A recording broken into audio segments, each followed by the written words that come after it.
వందే మాతరం 150 ఏళ్ల సందర్భంగా ఇప్పుడు వివాదాస్పదమవుతోంది.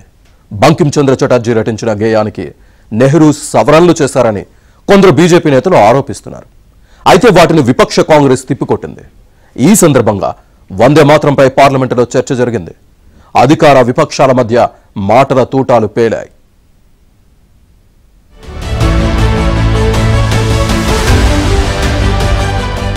భారతదేశ జాతీయ గేయం వందే మాతరం బంకిం చంద్ర చటర్జీ దృఢ చిత్రంలో నుంచి ఉద్భవించింది. 1875లో ఆయన కలం నుంచి జాలువారిన వందే మాతరం స్వాతంత్ర్య ఉద్యమ శ్లోకంగా నిలిచి నేటికి జాతీయ రాగంగా భాసిల్లుతోంది.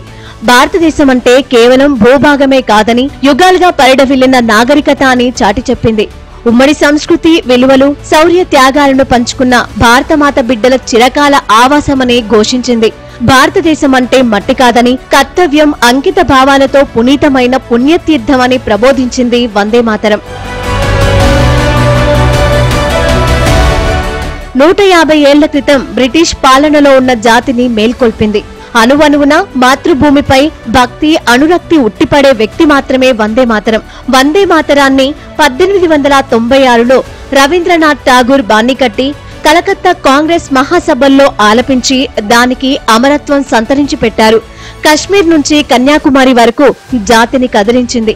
1905లో బెంగాల్ విభజనపై నిరసన వెల్లువెత్తినప్పుడు వందే మాతరం అంతటా మారుమోగింది.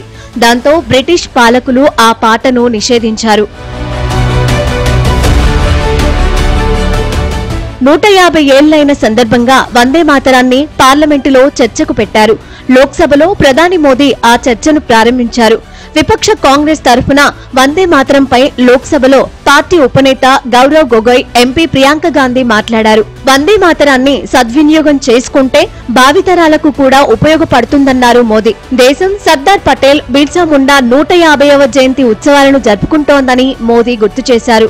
स्वतंत्र भारत का, देश की आज की पीढ़ी का सपना है समृद्ध भारत का, आजाद भारत का सपने को सिंचा था वंदे भारत की भावना है। वंदे मातरम की भावना ने समृद्ध भारत के सपने को सींचेगा वंदे मातरम की भावना। उसी भावना को लेकर के हमें आगे चलना है और हमें आत्मनिर्भर भारत बनाना। 2047 में देश विकसित भारत बन के रहे।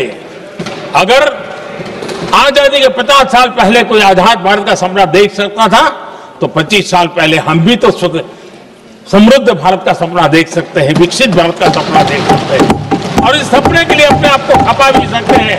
इसी मंत्र, इसी संकल्प के साथ वंदे मातरम हमें प्रेरणा देता रहे।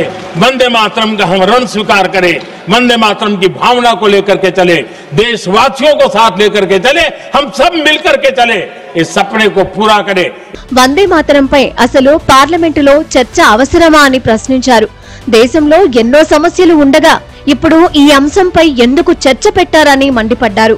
వచ్చే బెంగాల్ అసెంబ్లీ ఎన్నికల్లో ఓట్ల కోసమే బీజేపీ సరికొత్త ఎత్తులు వేస్తోందని విమర్శించారు. हमारा राष्ट्र गीत है, इस पर क्या बहस हो सकती है?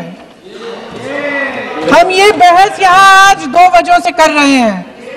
पहला कि बंगाल का चुनाव आ रहा है, हमारे प्रधानमंत्री अपनी भूमिका निभाना चाहते हैं उसमें। और दूसरी वजह ये है, ये मकसद है, पुरानी मकसद इनकी अध्यक्ष महोदय कि जिन्होंने स्वतंत्रता की लड़ाई लड़ी, जिन्होंने देश के लिए बड़ी बड़ी कुर्बानियां दी, उन पर सरकार नए आरोप लादने का मौका चाहती है।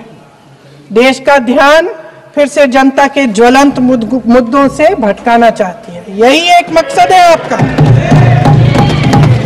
आपका मकसद है कि हम फिर से उसी अतीत में मंडराते रहें, उसी की तरफ हम देखते रहें जो हो चुका है, जो बीत चुका है, क्योंकि ये सरकार वर्तमान और भविष्य की ओर देखना ही नहीं चाहती। భారత స్వాతంత్ర్య సంగ్రామంలో పాల్గొనని వారు ఇప్పుడు వందే మాతరం గురించి మాట్లాడుతున్నారని సమాజ్వాదీ పార్టీ అధ్యక్షుడు అఖిలేష్ యాదవ్ విమర్శించారు. వందే మాతరం జాతీయ గేయమని, ఆ గేయాన్ని ఒకరి నమ్మకాలను ఇతరులపై రుద్దే సాధనంగా వినియోగించడం సరికాదన్నారు. ఇవాళ కొన్ని విచ్ఛిన్నకర శక్తులు దేశాన్ని విచ్ఛిన్నం చేసేందుకు వందే మాతరం గేయాన్ని వాడుకుంటున్నారని మండిపడ్డారు అఖిలేష్.